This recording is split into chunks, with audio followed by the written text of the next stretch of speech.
go to the next slide. I am recording this, by the way, so, okay. Thanks, Todd.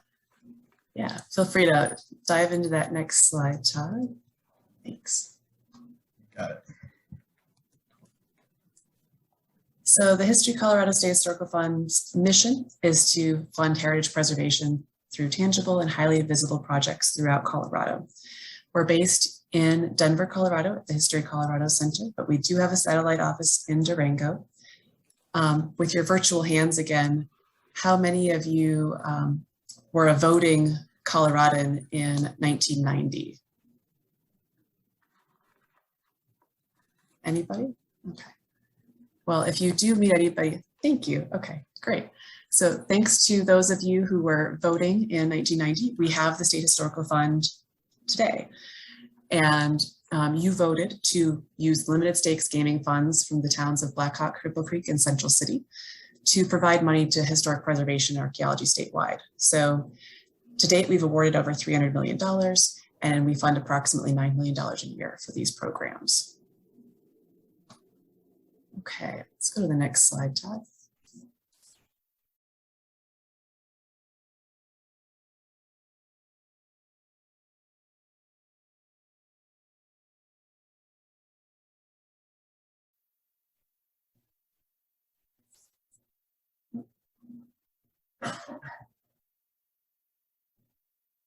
Okay, so hopefully you're seeing a slide that says diversity, equity, and inclusion.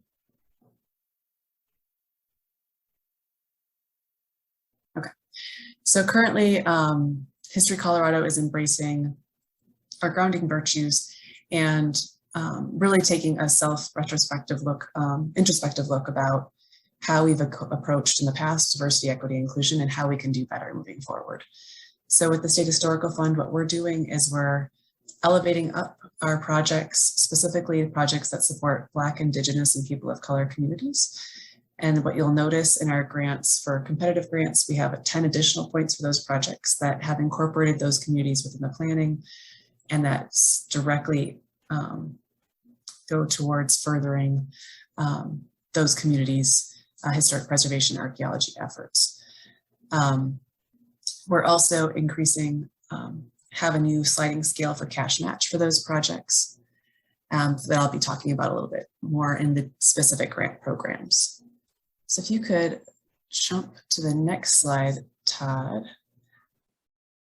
And when I say BIPOC, it's Black, Indigenous, People of Color. Just, I know it's an acronym that not everybody uses for these projects. But to get everybody involved right at the get-go, I was hoping that Todd could break us into breakout rooms so that we can start learning about what grants you want to talk about today.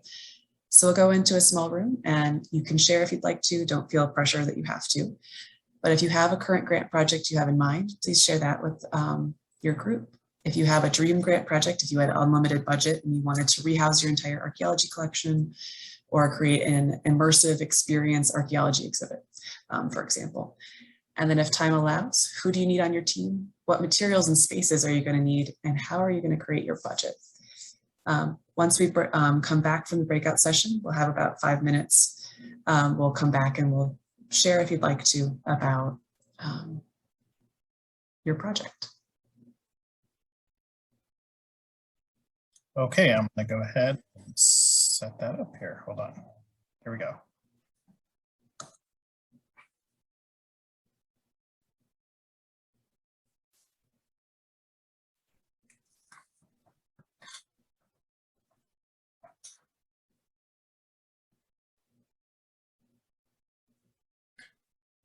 And sorry about that, Katie. And my computer is like really slowing down. I don't know why it's going on, but. Oh, absolutely no worries. I just appreciate you helping me out because then I can see more on my screen and know where I am and what's going on. So.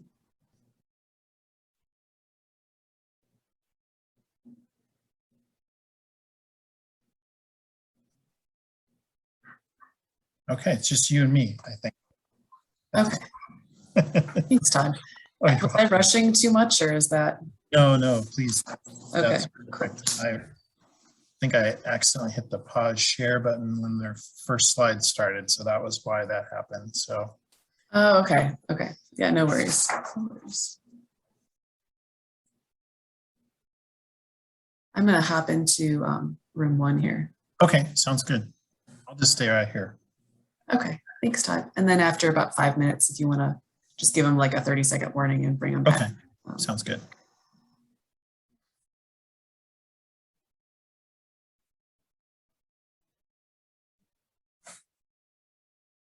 Okay, it looks like we are still waiting for a few folks to jump back to the larger meeting.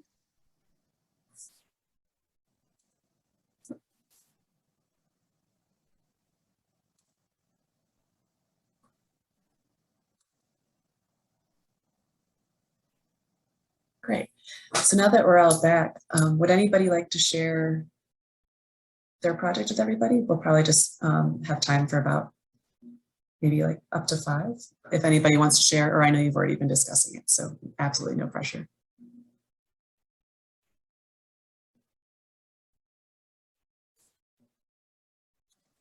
If you feel like typing it, that'd be great too. Thanks, Todd. When in the room I joined, I also heard a lot of people that also have interest in grants for buildings they might be housing their collections within. And we do fund that also with the State Historical Fund. One of those criteria is just that your building is listed in some way to a local, state, or national register. And we're also available to help you list that property. In our breakout room, many of us were voicing the need to refurbish our storage, refurbish our collections that have been not neglected, but just sort of been set aside with nobody knowing what to do with them.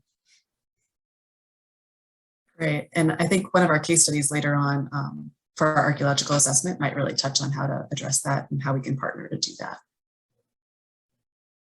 Thanks for sharing, Susan. Would anybody else like to share?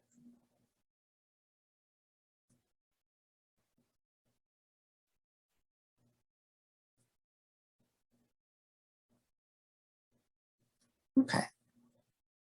I will jump forward then, if you don't mind moving forward the slide, Todd.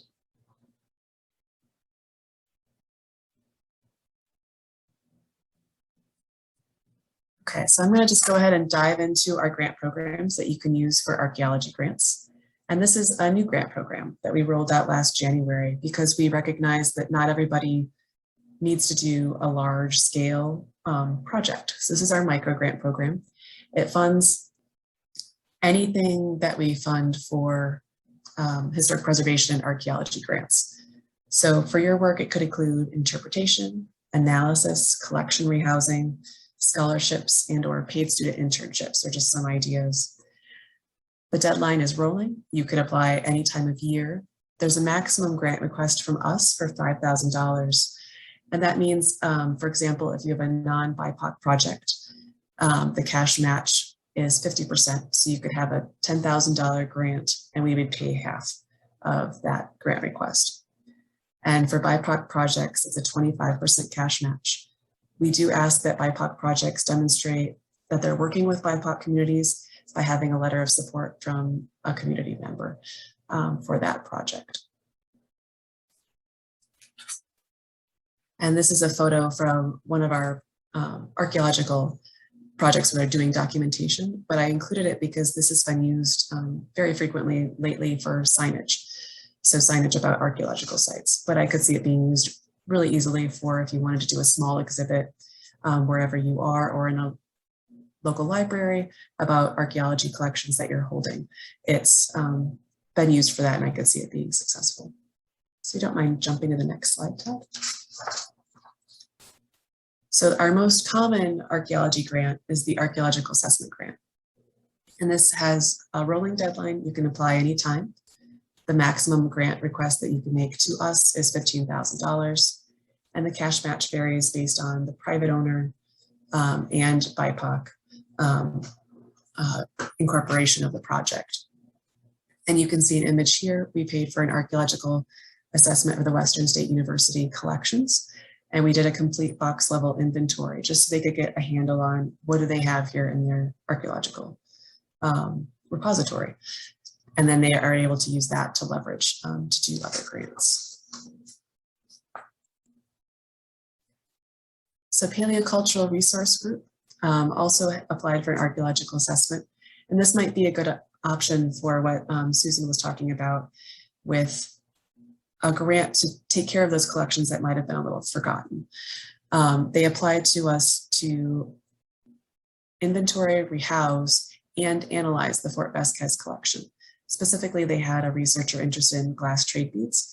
So they did a very close analysis of the trade beads as well as other items in the collection. But what the Museum History Colorado was able to benefit from was the rehousing of all of this too. So they had better curatorial control of the collection, and other researchers can access it more easily now that they know what is present there. Okay, if you don't mind going forward again. And then we call our grants non-competitive and competitive. Non-competitive grants, you can apply for any time of year. You're not competing against any specific person for that funding.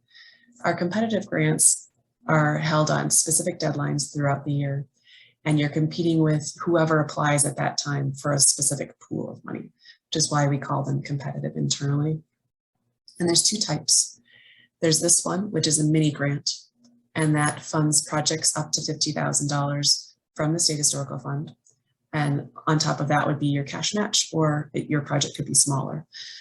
The next deadlines for this program are February 1st and May 1st. So for some of your collections projects, this could be a really good fit moving forward. If you don't mind progressing the slide one more, Todd.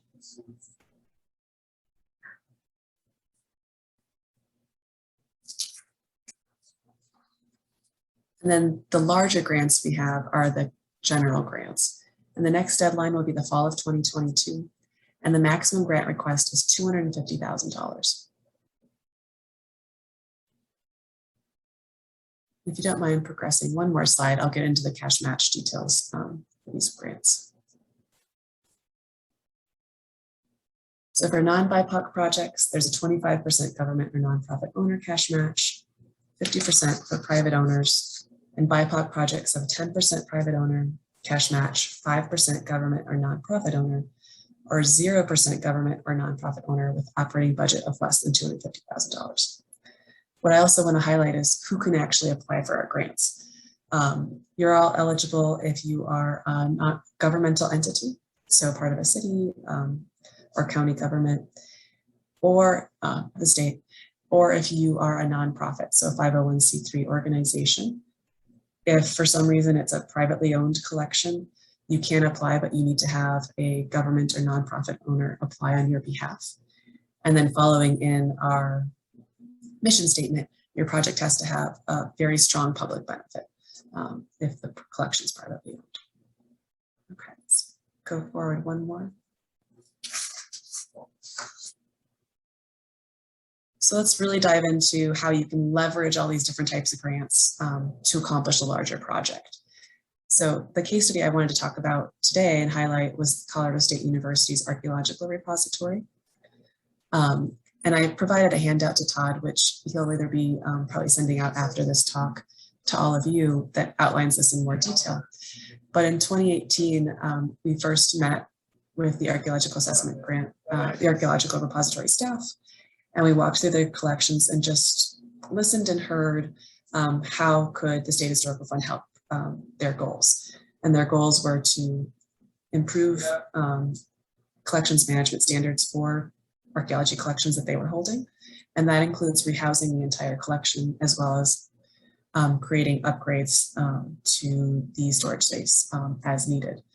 Minor improvements such as making sure water lines aren't flowing directly above, or if they are, how to mitigate that so that the collections are safer. So after discussing and meeting in person with their team, they applied for an archaeological assessment grant. And in that grant, they included funding for an entire box level inventory to get an idea of how much material they had. And then they also selected a test collection of Colorado archaeological objects that needed to be rehoused. And they had the students rehouse them to get be able to budget their time for, now that they know the box level inventory and what the time is for this collection, they could budget the time to rehouse the entire repository over time. And then they also hired an archivist to look at their archives and make recommendations for how the archives should be stored moving forward, as well as a curatorial specialist to make recommendations for the different types of materials and basic storage observations they were making in the collection for improving collection storage. They completed that grant in early 2020 and applied for the phase 1 of their rehousing project. And they were awarded that grant in 2020. And that is going to be the first of 5 projected phases. So hopefully by 2030, they will have rehoused their entire collection with archival materials and have it all entered into their database. And that alone is competitive in our program, but to amplify the competitiveness, they increased their public outreach components of their project.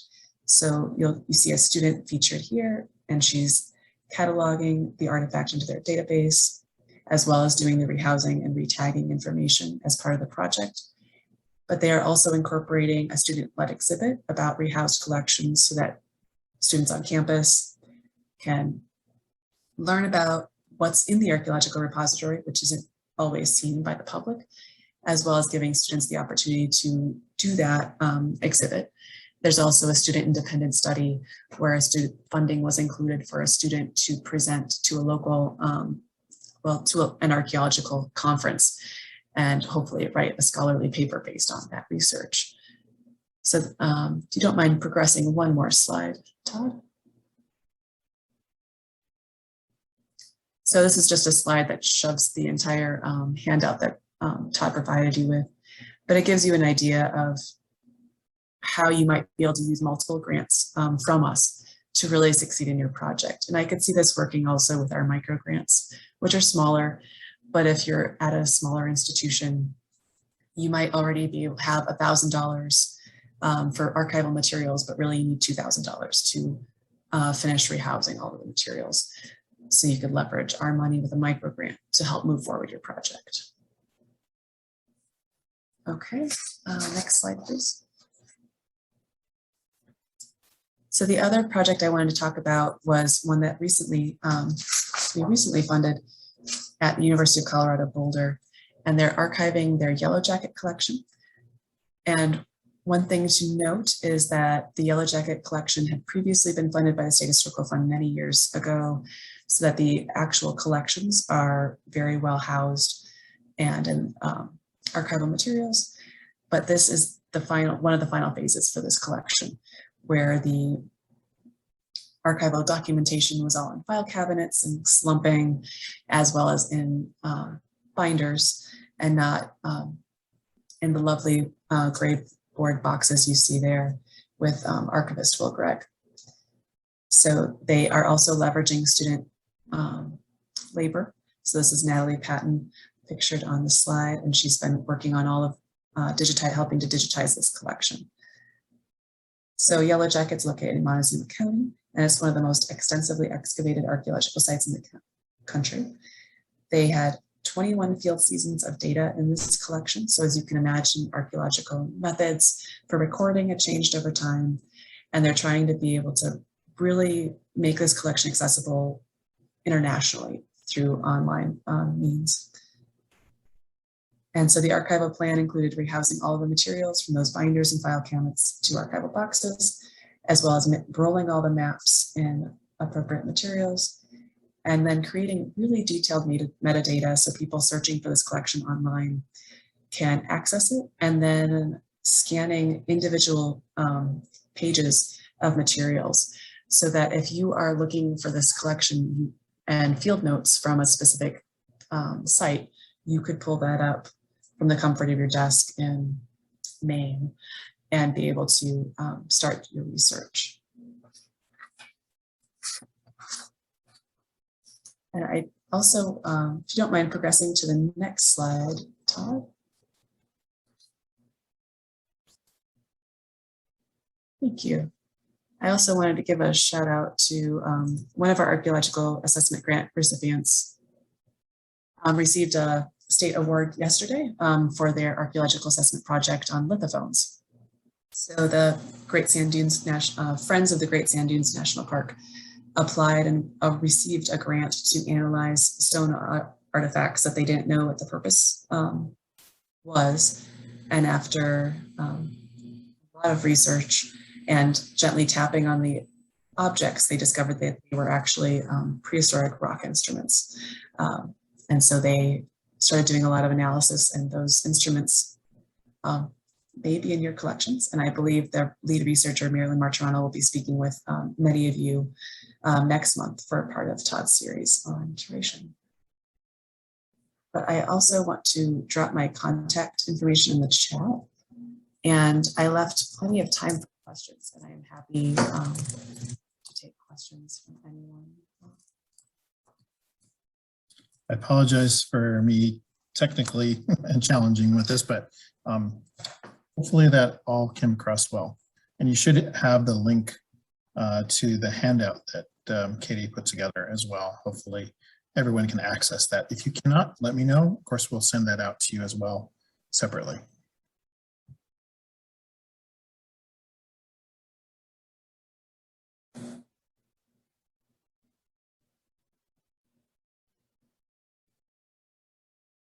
And if you have a grant in mind, like I said, please reach out. We're happy to do in-person site visits if you're comfortable and if that's allowed in your area right now with the pandemic. Provide recent awarded grant samples, as well as reviewing draft applications. So please do not be shy in reaching out if you have any questions.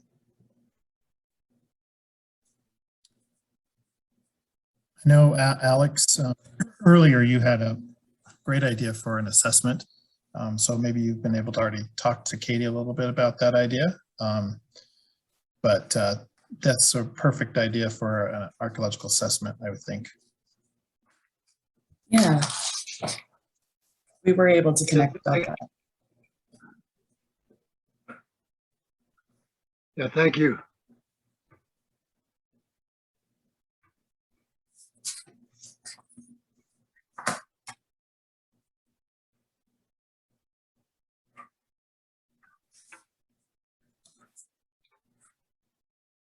Are you guys waiting for me to speak?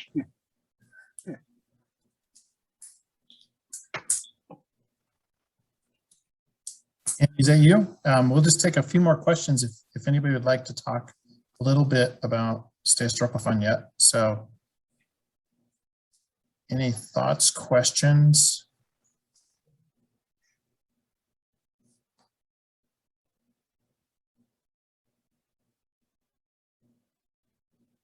If you like to just use the chat, that is perfectly fine. Or if you just want to turn on your mic and not show your face, that's fine too.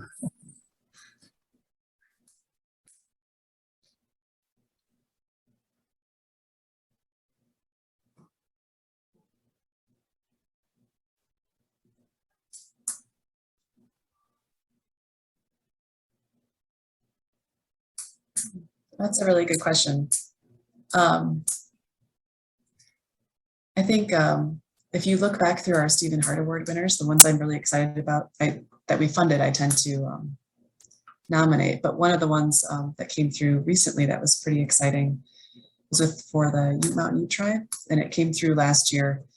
But they are creating their own tribal register of historic places and looking at listing traditional cultural properties, such as Sleeping Ute Mountain itself, which should be pretty interesting.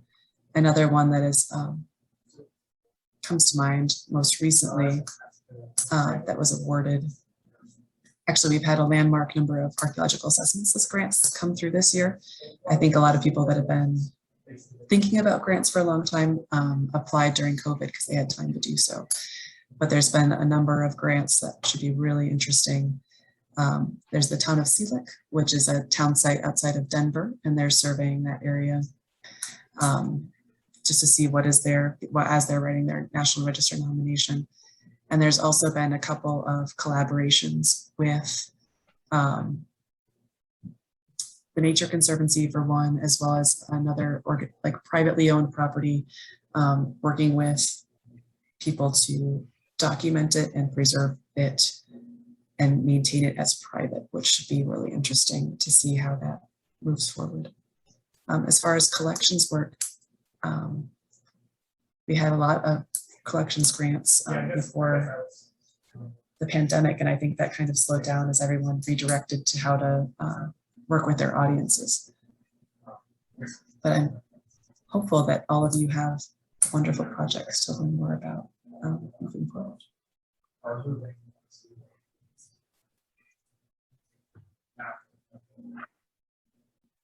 Well, and something else to maybe bring up is there's been an ongoing partnership between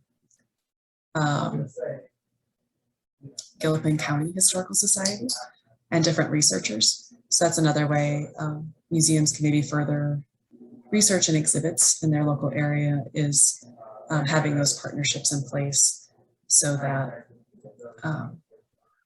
there's someone to apply for those grants, and then also has somewhere to hold the archaeological objects afterwards. So. And then the other site visit that was very fabulous. And I saw that Andrew Spencer, Andy, is on the call, but the South Park site stewards are doing wonderful work surveying, and I think they might be collecting some artifacts to be sent to that repository with one of our grants in South Park right now. It was pretty exciting. I think they found out what they believed at the time to be a paleo projectile point. So pretty interesting too. Hey, we're really fortunate to have the State Historical Fund here in Colorado. You know, I don't, you know, other than maybe like Florida and a few other places, we're really fortunate that these kind of grants are available to archaeological projects. It's, I think, a really fantastic opportunity for all of our repositories, museums, and our archaeologists that are working out there. You know, and I hope that folks kind of carried away from the beginning session a little bit of grant tips, which I think, you know, how to apply, how to think as a reviewer about putting together a grant. And if I'm not mistaken, Katie, you and your staff also will review drafts, is that correct? Yes, I on various occasions have read, I think, up to 9 to 10 drafts for certain projects. And the one I did 10 reviews of did get funded, so that was really exciting. But usually it's not that long of a process, but I'm happy to review a draft or have at any stage of your process. We do have a formalized application process right now for our competitive grants, where they're just relaunching a letter of intent, which should be released any day now. Where we're asking for people to just send us a little bit of brief information about your project before you get access to the application, so that we can make sure that you're an eligible applicant to apply for our program and that the scope of work fits in what we fund and the realm of funding. But we're also, so that's new, is the letter of intent process. We're also, you saw the fall of 2022 for the next larger grant round. I don't know if they're going to stick with the August 1st deadline that we had this year or change it and push it back to October, because I know a lot of people that work with buildings and archaeology are busy right now before snow flies. And August 1st was, I know, a bit of a crunch for folks. The other update to be aware of is our outreach staff, not myself, but my colleagues are rotating to other positions or moving on. So if you have been working with other team members, please don't feel shy in reaching out to me about if you don't get an email back from someone immediately, and I'm happy to connect you with the right person.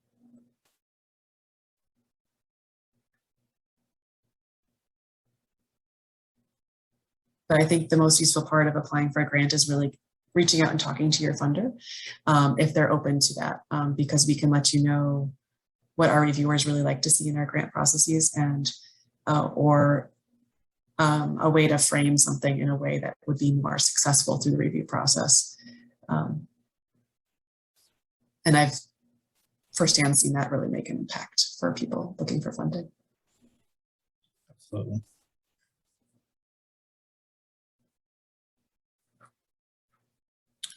Well, you have Katie's information there. I'll make sure that you all receive that, separately as well, the next day or so. Is there any other questions, though, that come to mind immediately while we have Katie on here?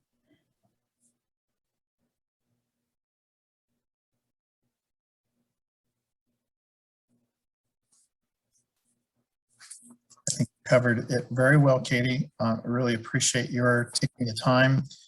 Katie was in the middle of another meeting as well as, so really appreciate her juggling 2 meetings at once. So really appreciate it very much, Katie. And we're going to just take a 5-minute break. I guess we're about almost at 2 o'clock.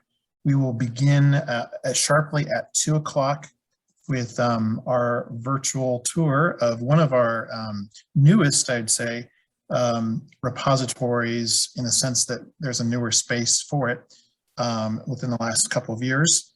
And Mr. Andy Spencer will be presenting for that. So that'll happen here at 2. So if you need to grab another drink or whatever you need to do in the 5 minutes before, we'll start right at 2 with the virtual tour. So thank you so much again, Katie.